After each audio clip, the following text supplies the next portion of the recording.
All right, we are back on our top 25 voter pod, bringing it back for 2022 as Chad kicks back a long neck something there. It's just a Celsius. It's not a White Claw. Okay. Gentlemen, they won't do this at Baylor press conferences anymore because they got all that our time and everything on there that they don't want to give away free advertising. So we still have the freedom to drink whatever beverage we want on the air, so to speak. There you go. I'm drinking out of my JJ Watt cup right there, remembering the good old days. It's been a while. Yeah, it has been a while. So guys, let's talk some basketball though. So we've talked a lot over these last couple of years about the transfer portal and just how in college football, college basketball in particular, it has been prolific. I mean, there's been, full on college free agency. So how has that impacted Big 12 basketball, either men or women? Has it brought along more parity in your mind? Yeah, Brice, I think it has. I think it made the predictions for the season really hard because nobody really knew, what kind of chemistry these teams with all these transfers would have.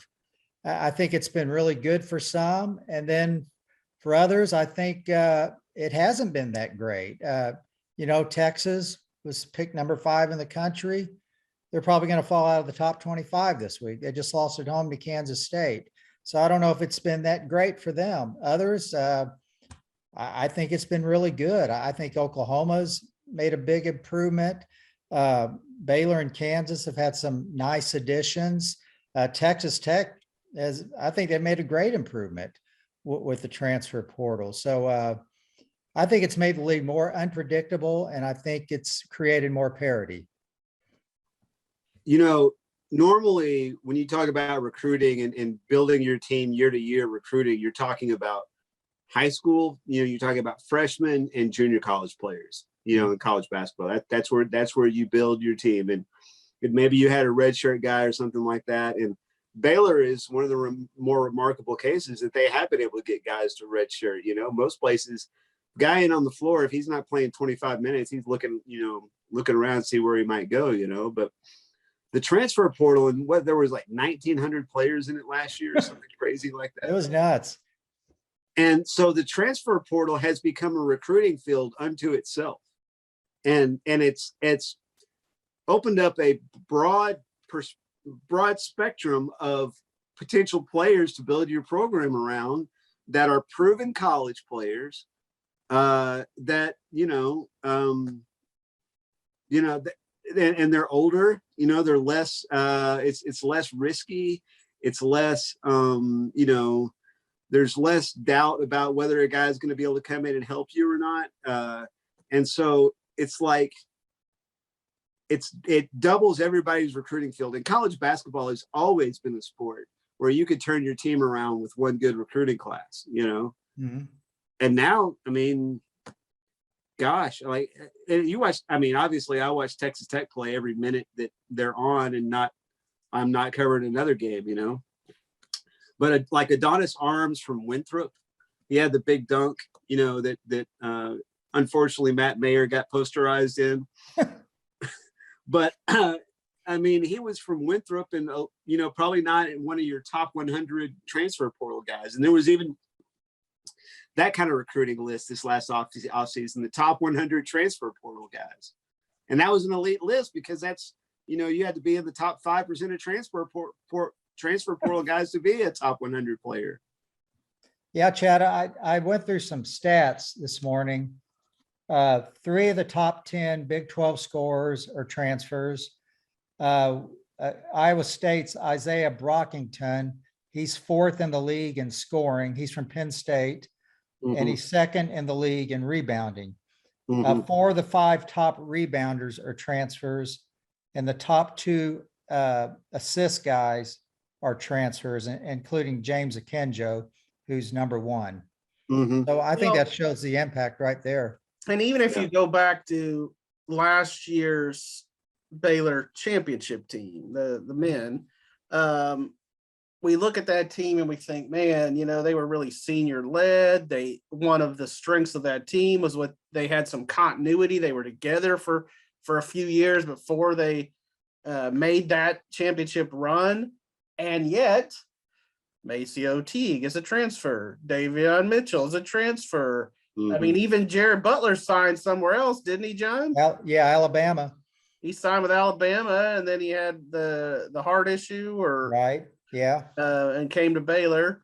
So, you can, I think, still build some continuity in the transfer portal era.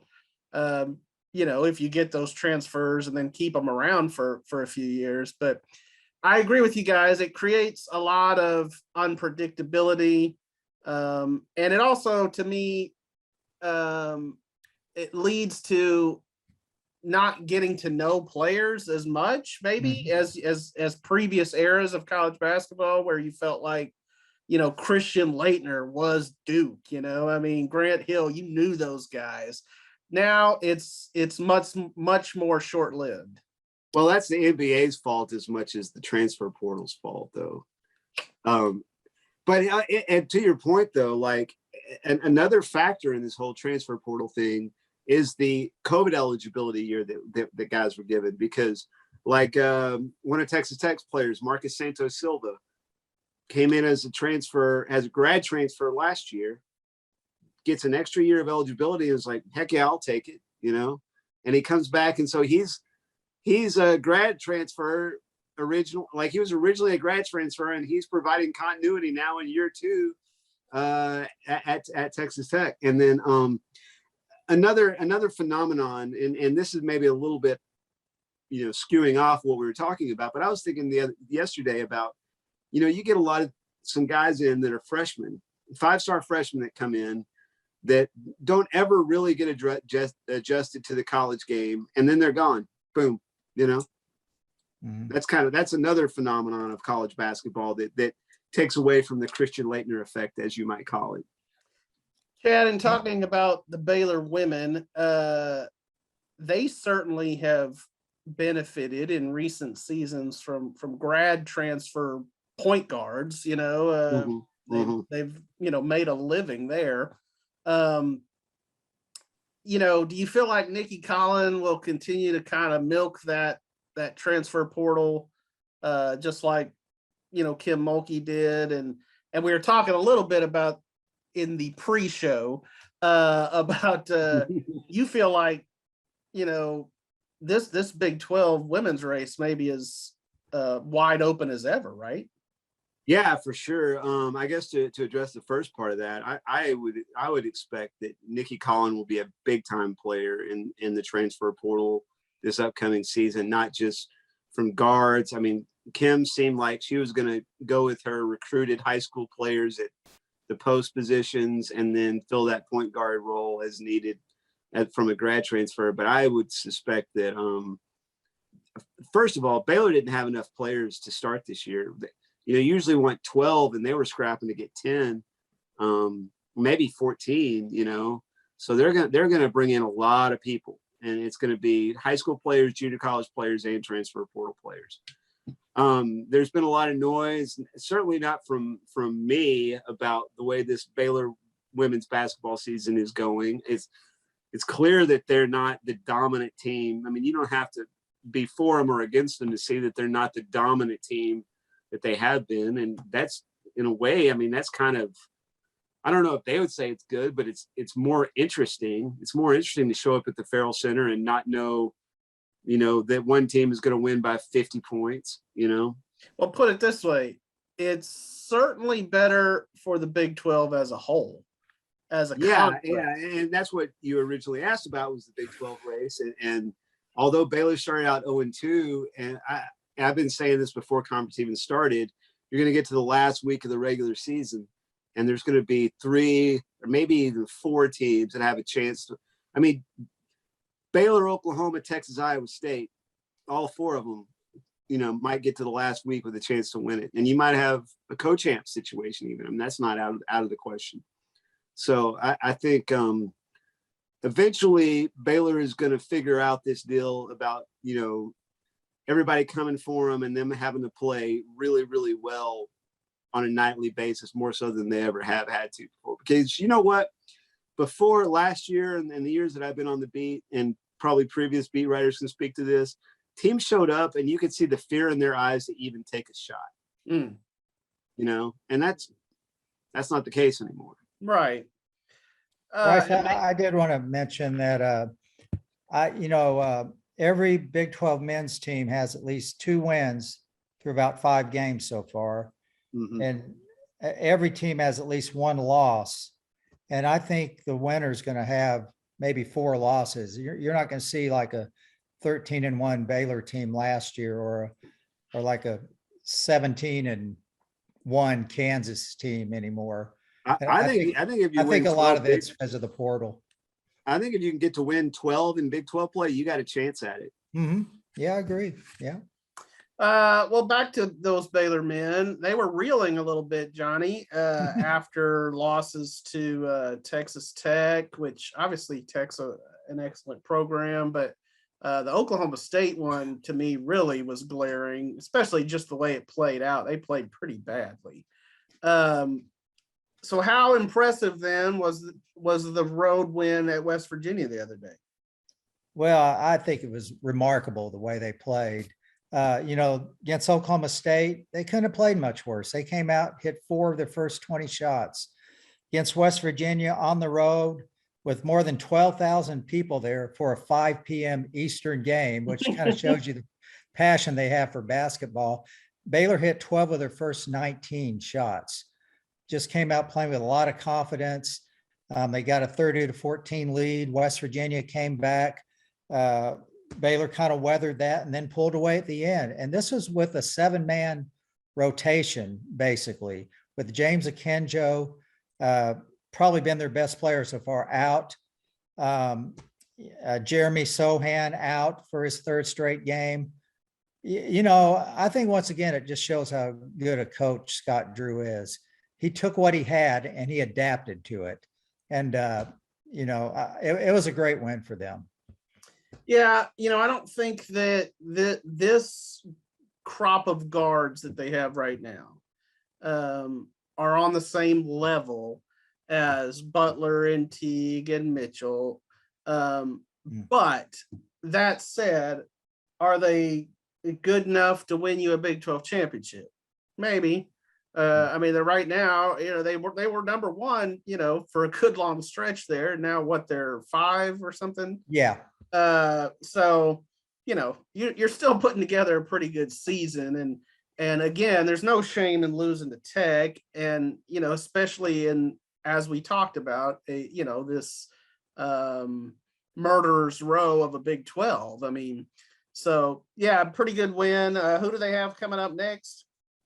They're at Oklahoma, and then they'll have Kansas State here next week. And I tell you one thing, this late stretch for Baylor, this, I guess just winning one of their last 3, it really shows you how important Jeremy Sochan is, how important of a piece he is, because he's a big body, but he can shoot. He's got great mobility. And I mean, what position does he even play? Does he play like a 3 or a 4? Yeah, basically. But, he's a guy like Mark Vidal. I think he's kind of a glue guy. He can cover a lot of positions. He can do a lot of different things. And he's a tremendous athlete. Well, and he could score in 3 levels, and Mark Vidal could score at 1 level. Right. But I mean, the other areas. Yeah. To me, where he impacts Baylor the most maybe is defensively, because when you have him and Kendall Brown there as like sort of bookends defensively, I mean, those are 2 big, strong, young bodies that can make it tough to guard. And without, it feels like Kendall Brown maybe, missing Sochan as much as anybody, they really played off each other pretty well. Yeah, that's a good observation, Brice. So let's talk a little bit of Twitter trolls. How about that? We've all experienced this as longtime Twitter users. Do you feel like these Twitter trolls are out of control? Johnny, you experienced the wrath of some Kentucky fans, didn't you? Oh, it wasn't just some, it was hundreds. It was the week before Christmas. Kentucky had beaten North Carolina by 29 points. I thought I'd put down on my poll, Kentucky 19 and North Carolina 22. I had them flipped. So that's what came out. And boy, the next day they came after me, droves and droves and droves. So I finally had to put a Twitter response. I said it was definitely a big oversight for me to pick North Carolina over Kentucky. I understand the passion of Kentucky fans. Please don't hate me as much as Leitner. I said, Merry Christmas, y'all. I think that appeased them some.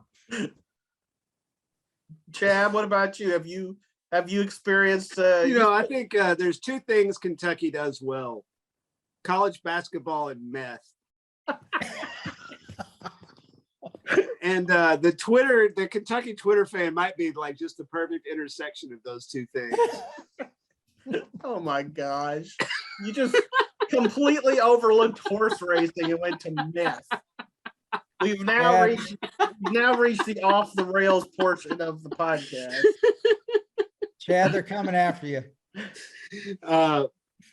No, I actually got quite a bit of love last week from the Kansas State Nation, because I voted them number 16, and they had a great resume. I mean, they'd beaten Oregon and Baylor in back-to-back games. Their two losses of the season had been against like South Carolina and NC State, although they were lopsided losses in those two games. But I mean, that's all they'd lost, and they continue. I mean, they lost at Texas Tech, which Texas Tech women's team has been weird. They beat Texas and Austin.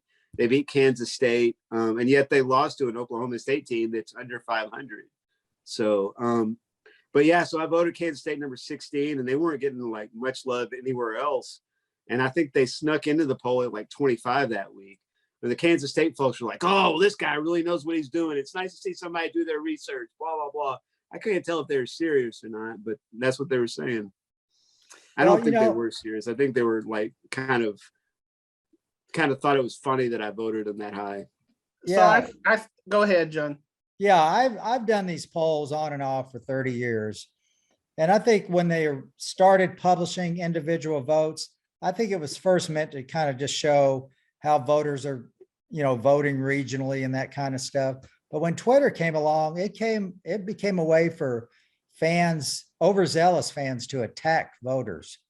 And, they've gone after the Kansas City Star beat writer, Jesse Newell, this week. The Auburn fans went after him because he voted him 9th instead of whatever, top 5. And that's the reason they weren't number 1 over Gonzaga. But to me, it's each person's vote. Vote your conscience. I mean, that's what I say. The other thing, Twitter trolls are hardly limited to top 25 basketball polls. I mean, we see sort of viciousness on social media. Again, it's not just limited to Twitter either.